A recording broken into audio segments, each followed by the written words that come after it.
Welcome to the Football Today podcast. It is Monday, the 24th of June, as we unpack an action-packed weekend of absolute chaos over in Germany. I'm your host, Alex Donnelly, back in the chair after missing on Friday due to a meeting. So shout out to Stats Guy and Marcus for taking care of that one. How are we, Stats Guy? Oh, very, very excited. Bit shattered by Scotland last night. I've been supporting them, so obviously they're out now, which we'll get into. But been an awesome Euros. Lots of bangers, as Marcus and I touched on Friday. Yeah, you guys may have gone over the bangers word limit for the week, but it's all good. Marcus, aside from Italy just plotting their way through the group, your beloved Chelsea as well as Stats Guys, Chelsea have found out a way to screw with the accountancy system in the world of football once again.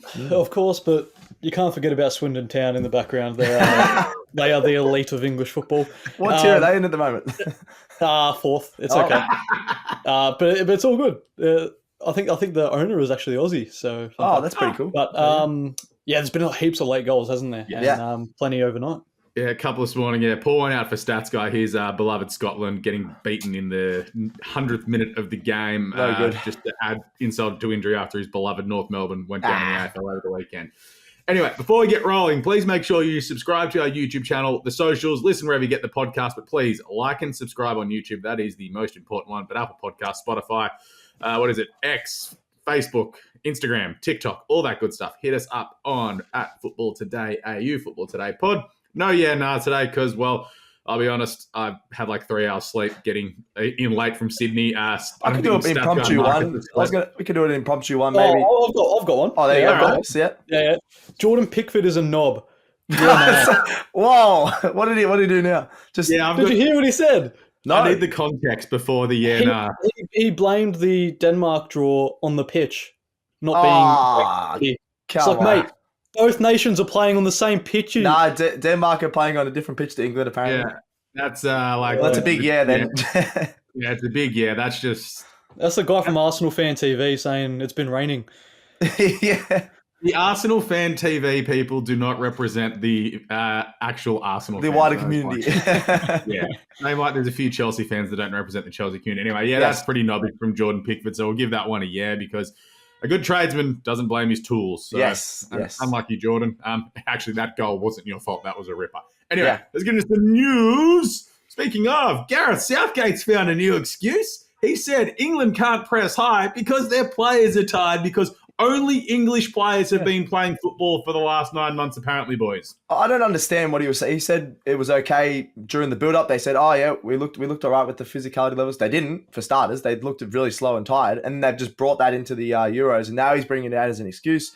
He just keeps digging himself new holes, Gareth Southgate. I get what he's trying to say. Maybe they're not at the peak fitness levels, but everyone's at the same level. Everyone's been playing football for literally the last 6 to 10 months, so I don't know what he's on about there.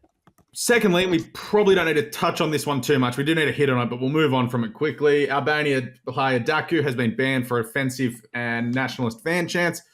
Look, let's be honest. This tournament is all about, tournaments in general and football and sport is all about welcoming in the community. Everyone can feel welcome, safe, and happy to participate, watch, and enjoy in any way they can. Yep. But none of this crap is needed in world football, let alone football at any level. So I'm all for UEFA saying, get the hell out of our tournament. Yeah. He's banned for 2 matches, I think. Yeah, which is fair enough. And you see all the other fans are just having beers together, they're all dancing together. That's what we'd rather see. Not that type of stuff. Completely agree. And finally, Todd Bowley has just made a £65 million bid on own goals for leading the scoring at Euro. Hey, own goals. He's killing it, own goals. He's still at least there's been some comical, good quality own goals.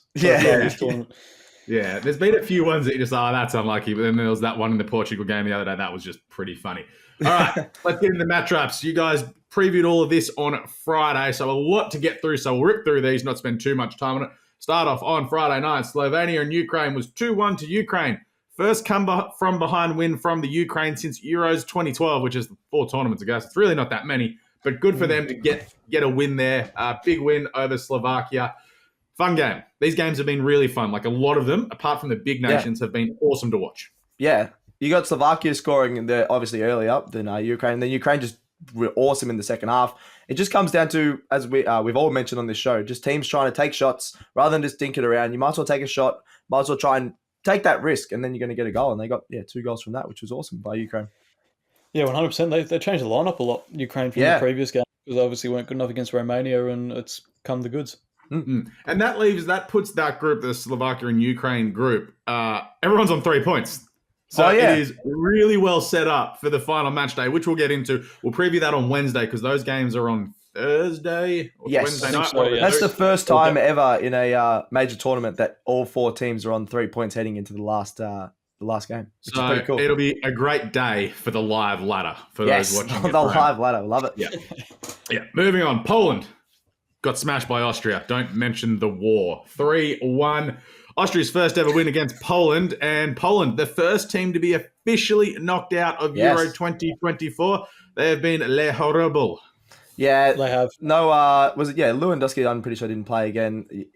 Without him, they're not going to be able to score more than one goal. They did get one, and then they're not that good anymore. They used to be really solid at the big tournaments, as their record against Austria mentions. They haven't ever lost to Austria in 7 meetings. So you go, oh, that's a bit funny when Austria go into this one as favourites, but Austria were just awesome, and they've only lost 2 of their last 18 games now. Yeah, I don't see how Marko Arnautovic is still playing and starting at 35 age. He scored a penalty, Robert Lewandowski came on at the 60th minute. Oh, sorry.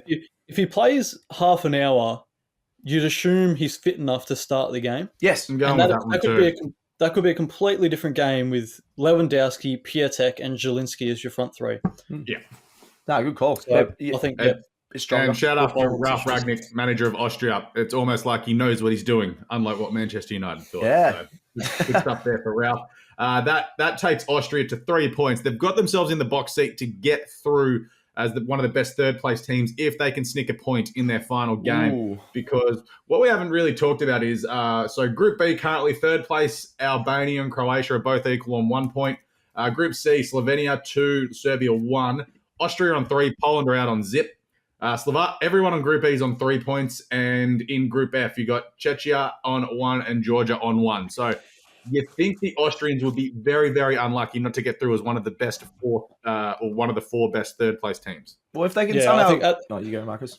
At the moment, Albania and Czechia are the worst third place teams as things stand, and obviously Hungary played that extra game. They're sneaking in at the moment. Can Austria get a result against the Netherlands and sneak past them? Possibly. To guarantee that top 2 spot? Possibly, but we'll have to wait and see. Speaking of the Netherlands, stats guy with the inadvertent segue. Netherlands 0, France 0. Antoine Griezmann looked like a giraffe on roller skates. He did. I think he had 4 of their 5 shots on target. Was it? How many shots on target did they end up having? He was everywhere, but he just couldn't hit the back of the net. What was he doing? He needs to go back to training, I think. He's been so good for France. He's been one of France's best players for the past half a decade, or better part of a decade. Yep. And he just hasn't been great. He had 75% shot accuracy, shots on target, so 3 or 4. But how did he not score? How did the Dutch not score? I know. I don't know how this was 0-0. Well, the Dutch did score. They put one in the back of the net, and it just makes this tournament feel as if everything in the world is correct, because we had a VAR check that went for 37 minutes. And who do we think was at the center of it? Who was in charge of it, boys? The boys from the EPL. Of course. Remember that video that came out, was it last year, you could hear the audio from the VAR booth, and they're just talking absolute nonsense. Didn't know what was going on. Yeah. Similar vibes to that. That was the Liverpool-Tottenham goal, wasn't it? That's right. It was, that was bad. Yeah. So maybe it was the same guys doing that. It just goes to show, because we can also talk about this with some of the offside goals that have been ruled out so far through the tournament. It's just a wider speaking point that it's not the technology. The technology works and is really good when used correctly, not by nimrods who can't put 3 words together because they don't know how to use a computer. And that's the problem with VAR. You've got these idiots from the EPL because the PGMOL are like, we can only use English people, the best English referees. It's like, they suck. It's possibly the worst referee top league in the world. Yeah, if you compare it to, I don't know, mate. The AFL umpires are pretty bad at the moment. Oh, I'm talking. I'm keeping it soccer related, football related. Keeping it football related. So La Liga, Serie A, Bundesliga. But that's it. If the PG, and it goes to show, this does show how inept the English crew is, because it took so long. It's like It's either offside or it's not. I think everyone would have been like, yeah, that's fine. That's a goal. Let's move on. But I'm happy for that to be ruled out, the Xavi Simons goal, because in all fairness, like I know the keeper probably wouldn't have got to it in the first place, but he's not even being allowed to dive with. It does make it tough. Right next to him. Yeah. Anyway, good job, Stuart Atwell. It's going to be awesome. Can't wait. Georgia and Czechia 1-1, 9 yellow cards because it's just like, you know what, we're just going to go in. Both teams were going hard at it. This was like classic 1970s football boys. Like, let's go, lads. But Georgia, they're going all right. They've only lost 2 of their last 9 games. This was a really fun game. Really enjoyed it, despite it being a 1-1 draw. Yeah, Sheik was back in the goals. I think Marcus was talking him up about he's a Euro specialist, Patrick Sheik. I love watching him play. Yeah. He's been really good. Obviously, they didn't get a win, but Georgia, surprisingly, I think people sort of underrated them heading into the tournament. They had a really good run heading into the tournament. We definitely did. They just don't have that sort of all those star players other than Varadiscalia and things like that. But they play well together as a team, which is what Czechia did pretty well as well. Yeah, and the thing is with that group, Portugal are obviously sweet. They're through. They're going to go through on top, even if they lose their final game because of their goal difference. I don't think Turkiye are going to possibly turn around 5 goals in one game. They've actually got to score 6 more goals than Portugal in the final game. So they're set up well because you've got Turkey on 3, Czechia and Georgia both on 1 point. So a win for either team in the final game, despite it being pretty sort of tough to do because Georgia got to take on Portugal. So you might think their tournament's over. But if Czechia and Turkey, if Czechia get the job done, they go through. I think I'd be back in Turkey, but that Czechia just know how to get a result. The goal difference as well. They're all on negative goal difference. So that helps as well. So right now, Czechia and Albania are the ones that aren't going through in third, as Marcus said. So we'll look forward to that one. We'll go on to Turkey and Portugal. 3-0 to Portugal. Cristiano Ronaldo did something that no one would ever see coming. He squared up a ball. Yeah. Well, I was like, where are you going with that? Yeah, he got an assist, now he's got the most assists, or equal to the most assists in Euros history, which is only 8, which surprised me that it's not that high. But he has the most assists now in Euros history. I thought, when I saw that stat, I was like, surely that's not right. Surely across the whole period, someone's got more than 8, but apparently not. I suppose when you think about it, 8 assists is a lot in a tournament where you not can many play games, a minimum of 3, maximum of 6 games, and thinking of assists through a season. Like the top assist getter in a 38-game season of EPL was about, 15 last season? Something like that? Actually, good point. It makes sense when you think about it. Yeah. Yeah, I thought Turkey might put up a bit stronger, more of a fight. Obviously, it was 3-0. They had similar shots and shots on target, but Portugal just too classy in front of goal. Yeah, they are building very well. They're slowly putting it all together. They look, Statsman's early prediction, they are looking quite good. Yes. To be fair, Turkey did score the best goal of the tournament in this game. Yes, and then he got ruled out. Yeah. I forgot about that. I'm talking about the own goal. But the own goal. Oh, yeah. Actually, no, that was a good own goal. Yeah. Yeah, that was the comical own goal. That was pretty fun. I saw a YouTube clip the other week of own goals that just are absolute bangers and worldies, because some of those own goals, they just end up turning out really well, and you would have just predicted that they were trying to score for their own team. My favourite keeper stuff up of all time is when Mark Flecken's not watching the game and he's getting a drink of water and the guy's like, oh, you're not there. He's just like, oh, no. Anyway, let's get on to Belgium 2, Romania zip.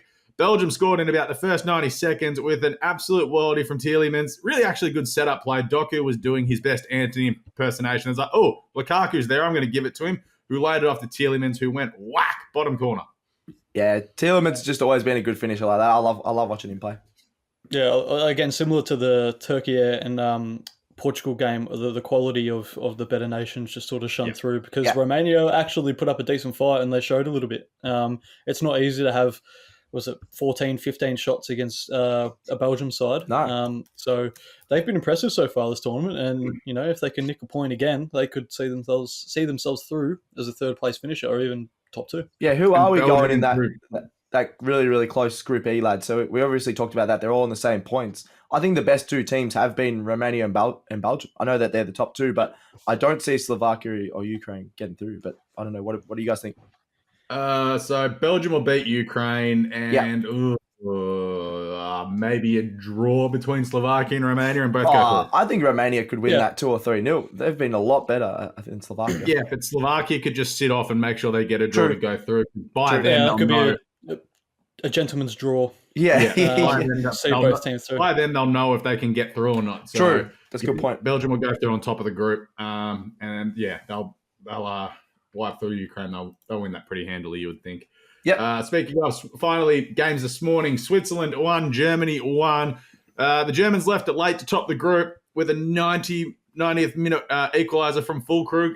Both teams did have goals ruled out by VAR. The first one where it was a foul on Musiala, not big on that one being ruled out. I see why it's there. Yeah. I'm not big on it. No, it wasn't. I don't know. It is a tough one. I reckon in different games it could have gone either way, and that's the annoying part of that. Some of those VAR checks, but yeah, Switzerland again, really good. They always live for these tournaments. We were saying their form coming into this wasn't that great. You got a lot of older guys. You got obviously Shaqiri that we love talking about on here. He's still running around, but they just know how to get results in these big Euros tournaments. 100%. I think. The Swiss played well and probably unlucky in the end not to get all three. Yeah. I'd say they had the better chances throughout the game than Germany, despite having 15 fewer shots or something like that. So the Swiss can hold their heads high. Yeah, but we also knew going into this game that the Germans were going to play this one in second gear. They were through, so they didn't need to stress about anything. It was get through the game. Hopefully no one gets suspended due to yellow cards and no one picks up an injury. We're through. Who cares? Yep. No, they've done really well. I think, Füllkrug is top goal scorer at the tournament, I believe. He is, yeah. I assume he said three or four. Yeah. I saw a guy that was wearing his jersey and looked exactly like him in the crowd the other night, except he had a lot less teeth. So that was pretty funny. But he looked exactly like Füllkrug. Maybe there's a few German fans out there that probably look exactly like him. Yeah. You think a few of them would look a lot like each other. Finally, Scotland took on Hungary. Hungary 1-0. Statsman just in the absolute care. His beloved Scotland just... This is the classic way for Scotland to go out, just absolutely crumble at the last second. What is it, the 100th minute? Oh, Scotland... you would have been third in the group with the draw. With a draw. Oh, I know, because the goal... Hungary have done one thing correct all tournament, and they're going to get through.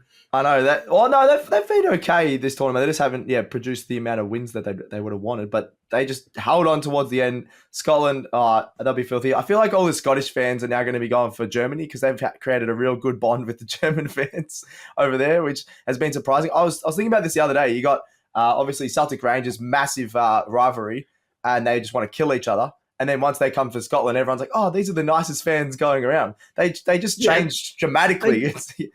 Well, they're probably not talking about what teams they support. They've probably just got the Scotland shirts on, like, the boys. Just make sure you don't wear any green, and then they're all good around each other. But it's actually wild how nice they are to each other, because I don't even think Scottish people are that nice just walking around the street. So once football just brings them together, and I absolutely love that. well, one thing we do know is the dad and son are going back to Scotland, and he's going back to school. Yes, he's going back to school.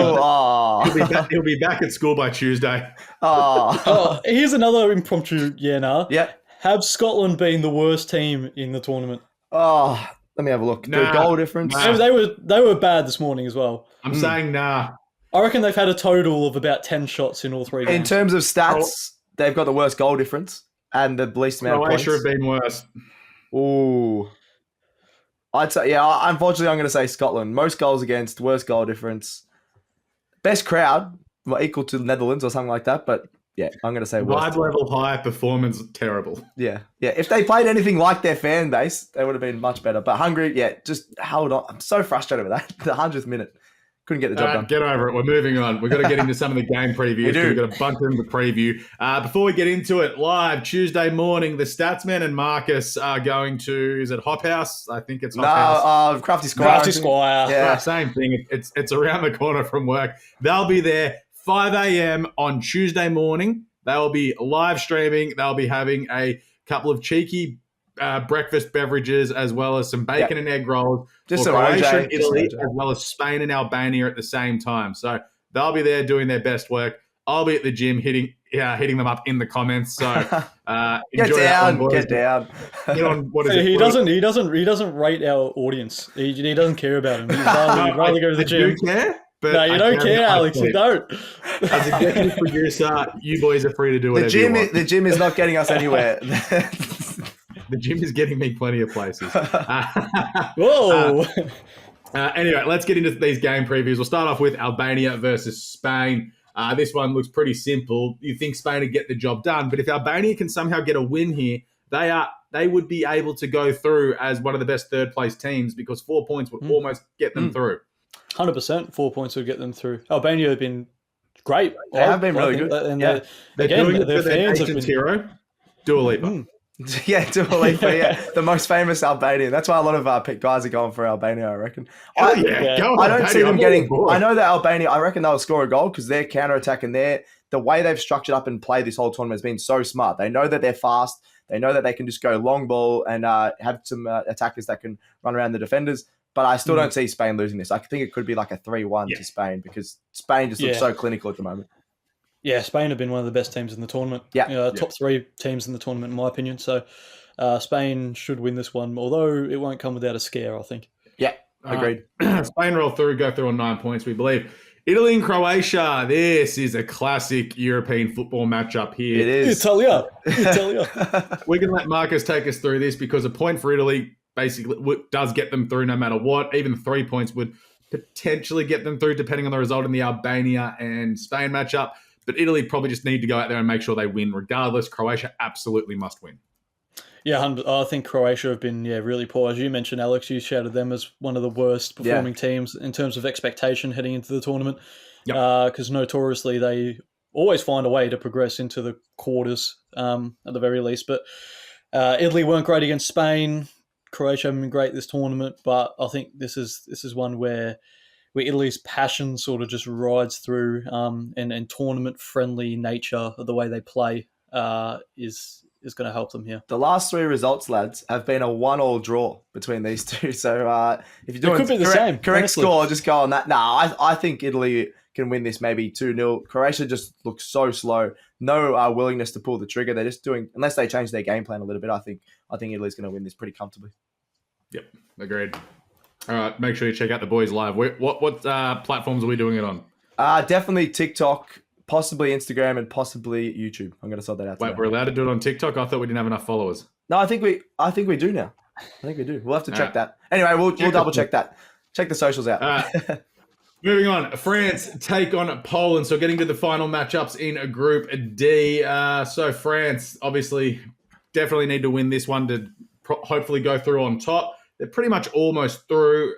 Poland, obviously eliminated. Do we think Poland are even going to try? Is this just France rolling up, winning 3-4-0? Poland will try for a bit of, just want to end the tournament well. They're going to try. France, but they'll wipe the floor. They're going to eventually start hitting the back of the net. Griezmann, I reckon, he'll be so fired up from not scoring last game. I reckon he might score a brace and get a couple of goals here. Yeah, well, the French have a lot to play for as well. Because obviously they need to finish on top spot. Yes. And you never know. Poland basically have to win, don't they, really, to progress? Their goal difference. Unless they win this 5-0 or something. Yeah, true. Yeah. But will heaps of teams get 3 points? That's a big question. Yeah. For third place finishes. But look, I don't see it happening here. So unfortunately for Poland, I think their time at the Euros is gone. Yep. Well, yeah, they'll basically eliminate. It hasn't been officially confirmed, but it's like the 99.9%. Yeah, well, they're the only team on 0, right? Yeah. They needed to beat Austria, and they got wiped. Yep. Yeah. Let's go to the Netherlands taking on Austria. Very interesting matchup this, given how well performed Austria have been as a team. The Dutch defensive lineup is fantastic. We haven't seen the attacking prowess that they can show on display as of yet, but they're a well put together team. The Dutch just need a point to go through. This genuinely could be a gentleman's draw, so both teams go through on 5 and 4. I'm going to go Austria, lads. I know this is a big upset, but I just really like how they play. I saw the highlights of their last game. I think they've got a lot of guys, even Nautovic, who's 35, just still finishing in front of goal. Obviously, it was a penalty, but that's pretty solid. I know it's a big call, but I reckon Austria is going to win this one, maybe 1-0. I think this is I don't know what's up with Cody Gakpo because he's so good for the Dutch. Yeah. And he was so poor for Liverpool. Well, I wouldn't say so poor, but below expectations. Yeah. Hasn't lived up to it. No. But I think he can explode this game, honestly. He's been superb. The way he's just drifting past people and he loves cutting in, being that inside forward and then having that shot on his right foot. And he's been so unlucky not to score a couple from outside the box, a couple of good saves, a couple of crossbar and post hits. So I'm going minimum brace for Cody Gakpo in this game. Wow. Nice. That is a big. We're going definitely big against each other. I like it. Yeah. All right, moving on. Let's get towards what is it? Group. We're back to Group C because the timing of this is all weird. But anyway, Denmark take on Serbia. Look, both teams can go through. Denmark, knowing them, this will be a 1-1 draw. Can Denmark top the group?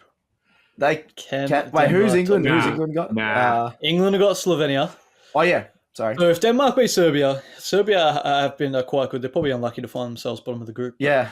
You never know. If England draw, Denmark win, then life becomes a whole lot tougher for England. The way that they got to go through, they have to play, I think, Germany, Portugal, and Spain at the round. Yeah, but on the other side, like France and Italy. So either way, but they do play the Czech. If things go their way, they play the Czech Republic and Italy. Yeah, and first, then France. Yeah. Which you probably think they'd win the first two games, but then they've got. I don't know. If they finish second in the group, Italy Demons could. Oh crap! We're gonna play Italy again. Not in a final. I think Denmark are going to be too strong here. I think they've been really solid this tournament. Even another team, sort of like Austria, they're a few older guys that are just running the show. I think they'll win this one. But Serbia have been really solid defensively, as you guys mentioned in the other show. Look, I actually fancy Serbia. Ooh, okay. I think there could be a bit of an upset. I think Denmark, they've been okay. Mm-hmm. They haven't been outstanding. Yep. Serbia, again, we predicted it's just their lack of goals. Yep. But they do have players like Mitrovic and Vlahovic who can find the back of the net pretty easily. And they got Luka Jovic as well, who's game. Very capable off the bench. Yep. So I reckon maybe a 1-0. 1-0 here. Yeah, why not? What do you reckon? Call and draw. Draw? Okay. Call and draw. Yep. Yeah, this is a draw game. 3 different results. Yeah. 3 sandwiches. Have a bet there, punters. And finally, England take on Slovenia. They should win. Surely. Everybody should. But that's what we said about every game so far for England that's so true. far. And they weren't great against Serbia. So we were right.